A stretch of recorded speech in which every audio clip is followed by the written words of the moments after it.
Our next speaker, Richard Walker, has been a student of the University of Science and Philosophy for over 40 years. 40, that is. He is an artist working in pencil and wood carving. He is a father of two wonderful fine young men. He was owner and CEO of Tricon Corporation for over 20 years. After selling his business in 2008, he retired. He presently serves on the Alumni Committee here at the University of Science and Philosophy and is presenting today on his time with Lao Russell. Please welcome Richard Walker. Thank you, Matt. Good morning, everyone. Good morning. Good morning. First of all, I'd like to thank the University of Science and Philosophy for putting on this wonderful conference, and I'm very appreciative of being able to share my story with about Lao, how I came to be with her, and what she did in having me understand the deepest part of myself. So first of all, I'd like to talk to you about my early years. And I remember it was back in maybe somewhere early 70s, 1971 or so. Dead winter, cold. And I remember sitting on the couch, 6 o'clock in the morning, waiting for my ride to show up so I could go to work. And I went out and I heard the horn. I got up and I went out and sat in the car. And, we drove down the highway. And about a mile or two down the highway, the car just stopped. And he pulls over to the side and looks at me and says, "Richard, come on, let's go." And I remember getting out of the car. And like I said, it was winter, it was January. And I remember the freezing cold. The next thing I knew, I heard the horn. And I got up off the couch. I went and got in the car. We drove down the highway. About a mile down the road, car stopped. He pulls off to the side, turns around, looks at me and says, "Richard, let's go." And I was stunned. Like, how did that happen? How? Really? That was very significant in my life, that one event.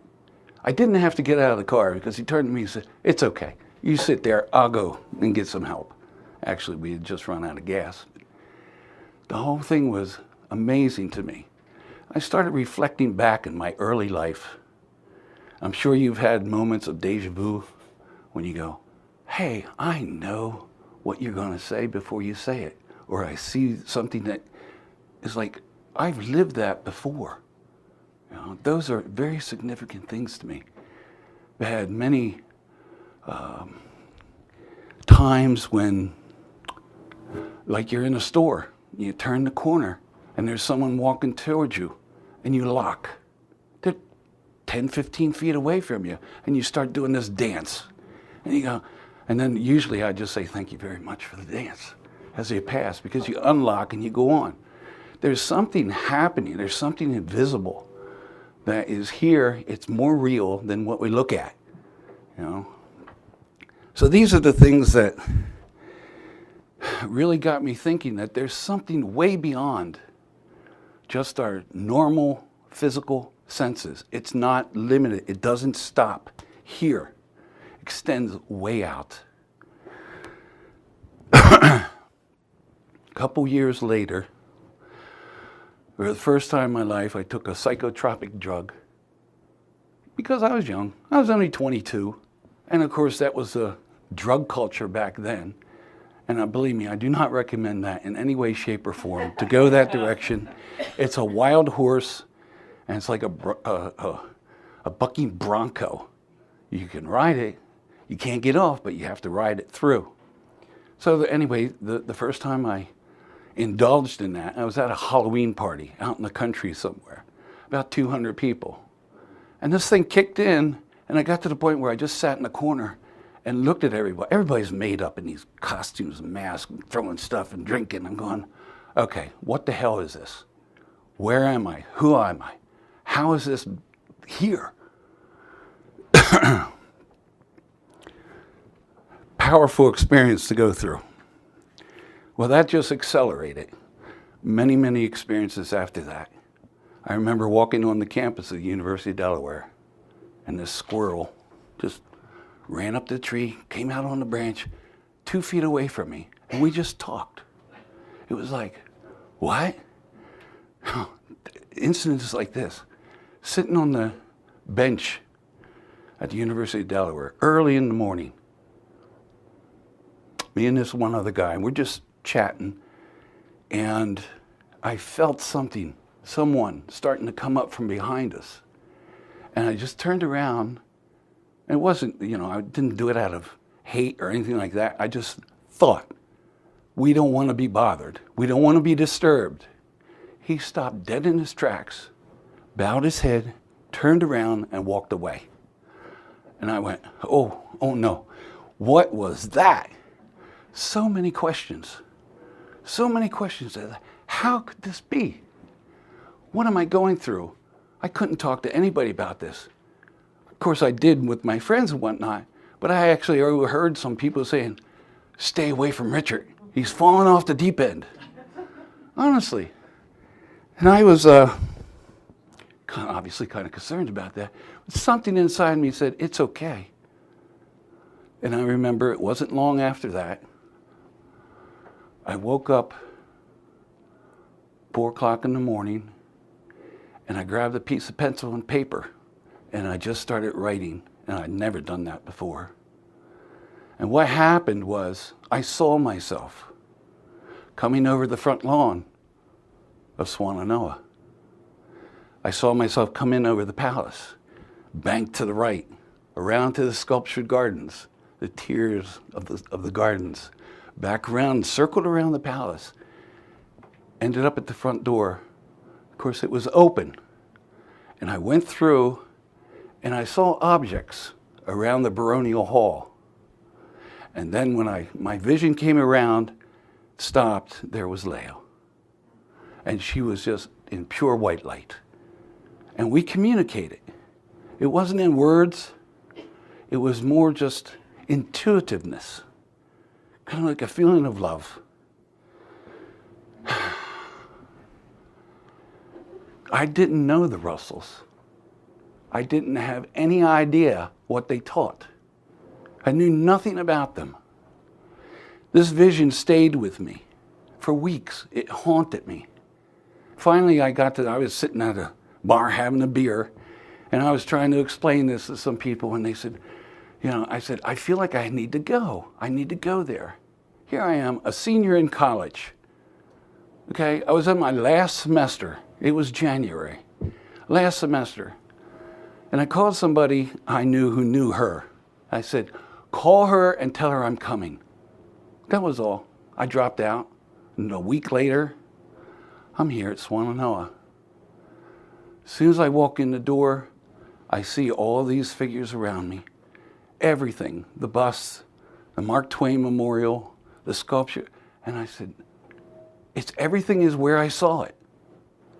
And it was like, I'm home. So this is home for me, folks. This is homecoming. And I'm home and you're home. That's the way I feel about it anyway. So that's why Leo told me, she said, Richard, never before have I ever let somebody come to stay here whom I had not met before. Mm-hmm. She said, but I just knew it was all right. She just smiled, and just a wonderful connection there. Excuse me. In the first few weeks I was there, well, I was an ex-football player, kind of looking like I am now, a little bit overweight, maybe a lot overweight. I got there and I was out of shape and whatnot. She put me right to work. So I started taking care. It was midwinter, so I'd go out and I'd chop wood. Well, not with a chainsaw or anything like that, an axe. And I mean, all day long. Well, after a certain amount of time, I started becoming really healthy, thinned down quite a bit. And she really worked me quite a bit. And I remember one day she said, Richard, I'd like you to go upstairs and clean the 3rd floor, polish all the floors, So I went upstairs and I noticed that everything that I saw was in perfect balance. All the furniture, all the pictures. So I was meticulous. Move everything back. just the right, just the way it was, at least what I thought. And Leo came up, and she looked around, she walked over to one picture, said, "Dear, it goes like this." That's a reflection of her mind projected out into reality. It's a projection of balance. And in that balance, we find harmony. We find the peace. And that hit me quite a bit. The nice thing about it was I was able to talk with Leo like she was my absolute best friend. I could tell her anything. In fact, I started talking to her about all these experiences I had. She would just nod and say, "Yes, dear, I understand." And I knew that she did. And after a while, she gave me the book of love. And I said, okay. So after my work, I'd go downstairs to my room and I'd read the book. A week later, I said, "Okay, Leo, what's next?" And I saw that, like, what? After a week? Well, I come now to realize I could spend months and years trying to understand the simplicity of the message in that book. And I was just so eager to do these, to have these things, to understand what was going on. I just chewed through it and said, okay, what's next? The nicest thing was, after the weather broke, well, even before that, because Leo, she would take her walks every day. And she would come out and find me wherever I was, whatever I was doing, or send Angela out to find me. Because there was only myself, Angela, and Pat, and then Leo. That was it, here on the mountaintop, just us. Anyway, she would come out and find me, and we would take walks around the mountain every day. And she would teach me, a couple hours every single day that we could walk. One of the most poignant moments of my life was when we came back from a walk and we went upstairs and we sat in her room, she on her bed and I in the settee there, and we didn't say a word, not a single word, for almost 2 hours. The light in that room. And finally she said to me, after this was finished, she said, "Richard, the light knows the light, and there need be no words." And it was just well, what does this do to your spirit, to have these kind of experiences? I know their teachings are, when I did get into the teachings in a deeper way, I realized that they're just so profound. Why? Because they start from a point of stillness. One. And then they explain the process of creation from there.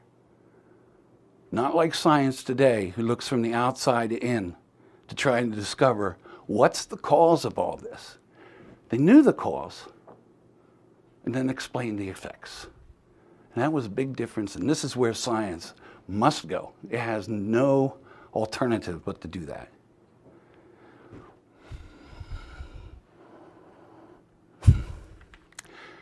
I remember on one of our walks, she always had a Scotty. I called him Spook, because it's a little black Scotty. And of course, when we got on the trail around the mountain, we'd let him off the leash. Well, one day he's up ahead of me and he just takes off down the mountainside after a deer. So I run down after him, come back up, and didn't think anything more of it than that. Finished our walk, got back to the palace, and I realized, where's my wallet? I had no idea. And she was friends with a psychic at that point, and she said, I can help you. And she read, and she said, oh, it's over at the cottage. So I went over to the cottage, I looked around, and then something just hit me. I know exactly where it is. Went on the trail, around the mountaintop, and I said to myself, here. And I ran down the mountain, and I said, here. And I stopped, and right there at my feet was my wallet. This is called the practicality of spirituality, like John was talking about earlier.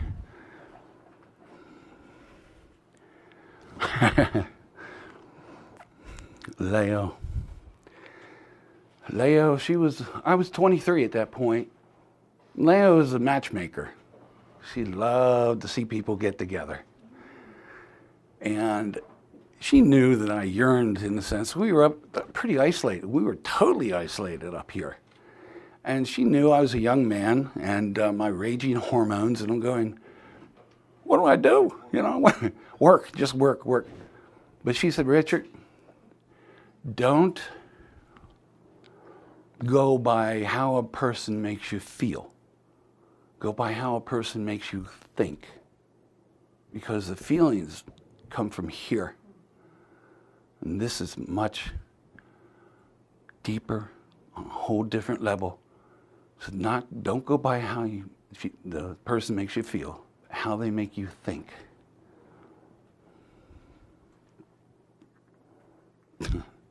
She would say things to me. And I was young. Like I said, I had no idea what the Russell teachings were all about. And she would come up with these things. Richard, everything is frozen light. Okay, all right. Makes perfect sense to me. Yeah, I had no idea. But she was such a wonderful person in that way. We became extremely close. And one day, after our walk, we were going up the steps, and she told me the story about what the last presentation ended with. Leah was pregnant. Doctor's child, her child. And she told me that she had gone down, because doctor was a little bit older, frail, and she would go down and start the heat, coal or whatever that was in the furnace at that point.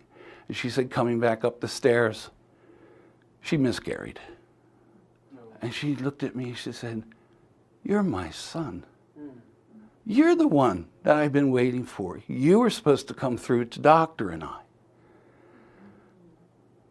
I had no idea how significant such a statement is made as such as that. Believe me, I feel totally humbled by what she told me.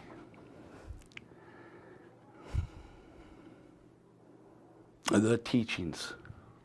For me, the teachings, yeah, it's in the books, but the teaching is actually in life itself as it comes to us.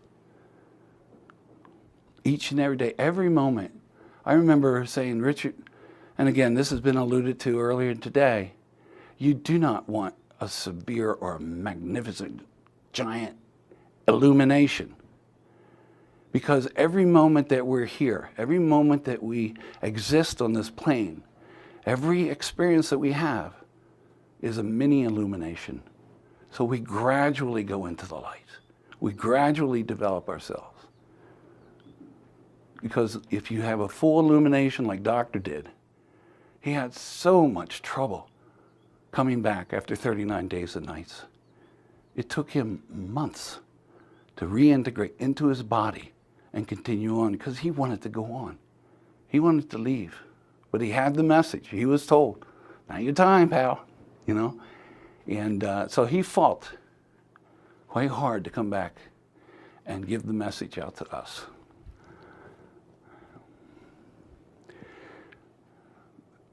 The key point to that, I think, is that, again, Leo, I love these little one-liners she would give. I probably have 100 of them down here. But she said to me one time, we draw to ourselves that which we need for our own unfoldment. And if that's true, you can't blame anything that happens to you in life except yourself. And you go, God, why is this happening to me? Or why did that happen? Why did this person treat me that way? Why do I? It's because you need it. The lesson is there. If we can hear it, we won't have to repeat it. If we don't, and we miss that lesson, that life lesson that develops us and opens us up to the one true love, that's reality, we got to do it all again. But it's got to cycle around. And depending upon the strength of that experience, will determine how long it takes to come around. The power of what is trying to be taught to you at that point. And this is the way God operates. It's up to us, folks. It's not up to God. That's why I love the book, God Will Work With You, but Not For You, so much. And after, like I said, after the book, I went through it in a week of love. She gave me God Will.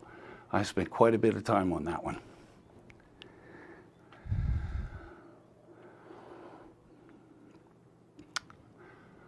Yeah, touching the deepest part of our souls. That's what I felt, and I knew when I started really reading, just reading their material. I had no conflict inside of me. It was like, yeah, that's it. It's so simple. And that's the key to their message, is the simplicity of it. Yeah, you can get wrapped up in, oh my goodness, look at that. You can get wrapped up in all the sciences, but realistically, it's simplicity. And that's where we need to head, into the simplicity of love. I got caught up in these drawings. Every morning I'd come up and I'd prepare the first floor for the guests to come in that day. And of course I'd do the floors and dust, and every day I'd walk along and look at each of these drawings, and it just looked like somebody just went whew, and left a face. And I became so inspired by this. I would go around the whole room, the dining room there. It's, the 12 most beautiful children in America. And each one, oh, I like that the best. Go to the next, oh, no, I like that one the best. Yeah. It was like that. Or I'd go over to the sculpture of Franklin Roosevelt. Here you have a piece of stone, 2,000 pounds of limestone, and he carves out Roosevelt. And limestone is a very soft stone. And one little error, it's ruined. But this thing, I swear, I could stand in front of it and see the pores of the skin. That's how meticulous he was. There you go.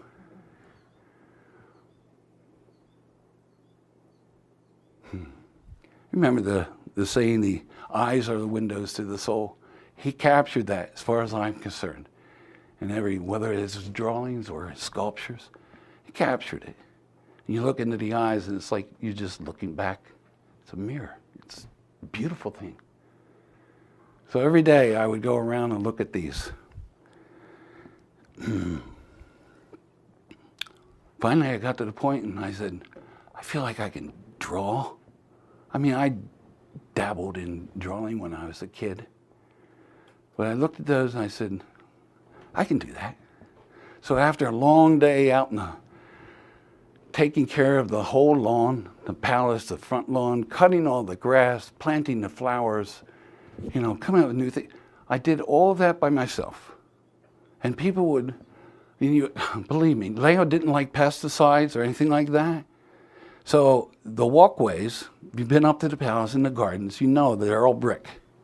And I would squat for hours and hours and hand pick these things out of there. At night I'd come in, have dinner, go up to the office, wrap up with the books for the orders that needed to go out the next day. Then I'd run downstairs and take an hour or two and start to draw. Because Dr. Russell inspired me. Just incredible work. Good.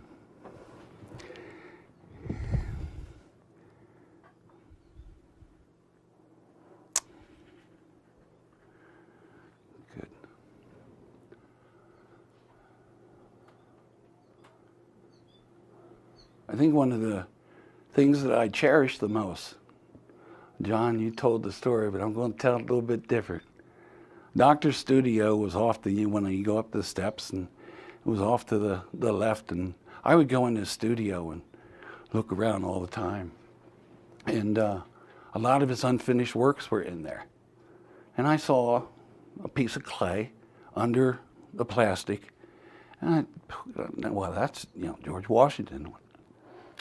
And one day she had, I'm going to kind of do a little side trip here.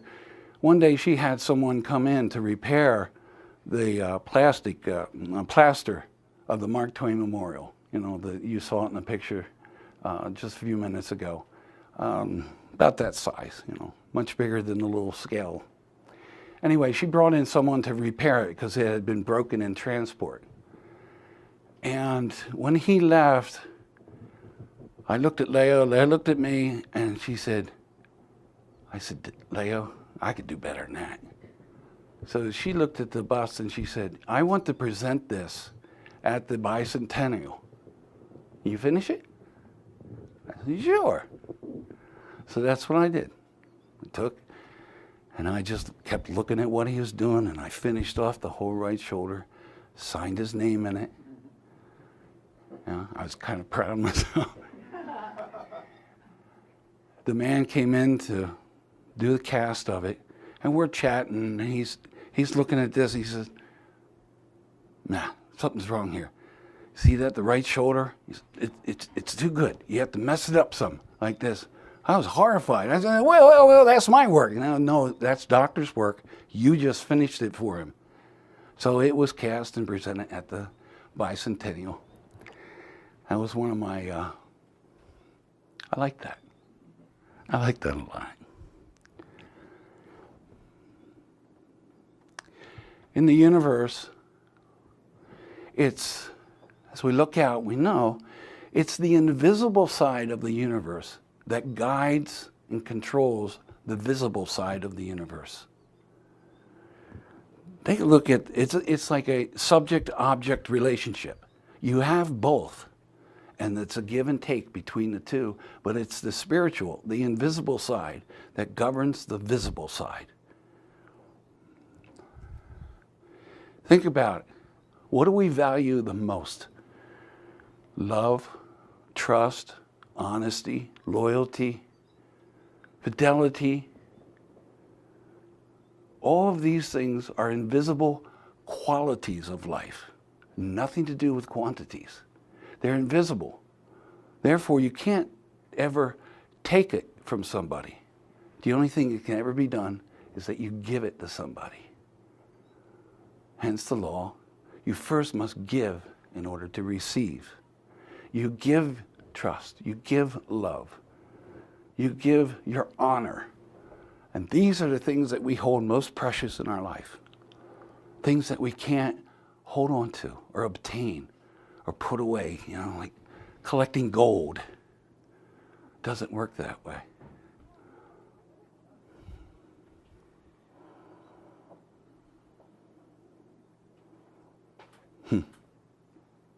So again, it's the things that we value the most are the things that we can't see, the invisible. And therefore, we can never take it from someone. We can only give it. That's an important lesson for me. And hopefully, you understand exactly where I'm coming from with that and what it actually does mean. We judge ourselves, we judge each other on how we look, you know, how much money I have, how many possessions I have, what's around me, and it's absolutely meaningless when it comes down to the value of the invisible things.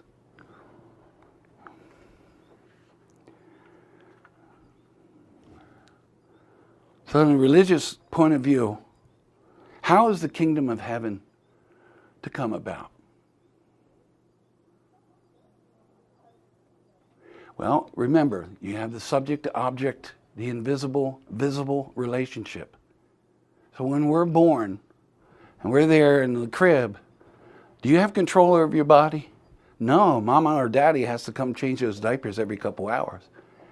And you're like this. So you have between the mind and the body, when you're born, in a sense, they're both together, but they're separate. And it's up to you through an interaction, the giving and re-giving between the mind and the body as you grow, and then you unite the two together. Now, when that happens, if they're centered on God, can you imagine mind, body, centered on God becomes, in a sense, a perfect individual. It's a perfection of love. Then what happens? A man and a woman come together, subject, object, interrelationship, centered on God, because you already have individual perfection of love. Now you want to multiply that.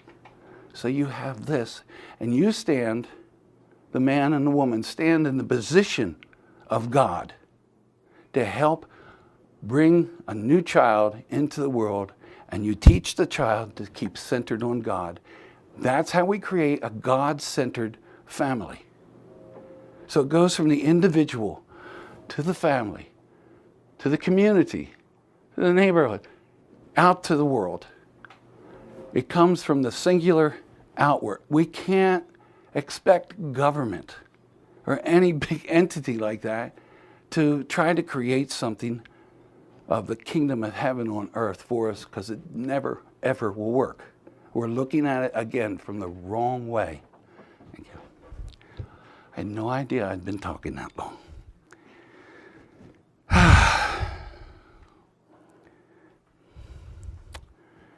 Well, folks, I'd like to just cut this short.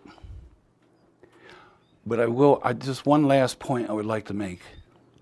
And that is all the experiences that I shared in the beginning, of the experiences with visions and precognition and deja vu and telepathy and all of these things. This is a natural growth for all of us. This is what we're moving into collectively. But until you can love, extend that love out and trust, that's where love grows. That's where it expands from, is the trust that we give to one another, the love that we give to one another. And that's the core.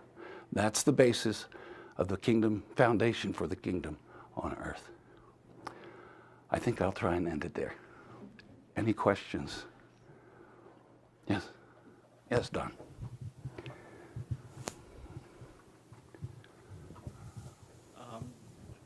Did Lao ever discuss with you any of her previous incarnations? Not that I can remember.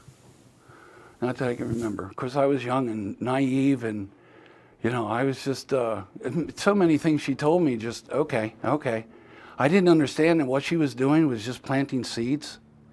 So over the decades that I've studied their work or lived the life, that's the most important thing. It's not a matter of how much you study the work.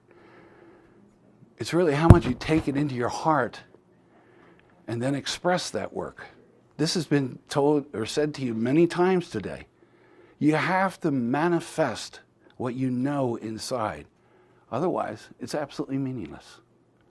But no, directly, I don't remember that. Right? Anyone else? Yes. We could just see the love and the memory. I mean, what you had to say was incredible, but watching you relive and seeing the love and the joy and the memories come out of your face was just incredible. Thank you. It's only because of the dear Leo, as far as I'm concerned. Just beautiful. Thank you. Anyone else? Seth? Yeah? Just a comment. I'm sorry. What you're saying just brings back so much of what I experienced when I was with Leo. And maybe part of it, and I'll talk to you more about it personally, maybe some of it is because you were there, I believe, in 71. 74 and 75.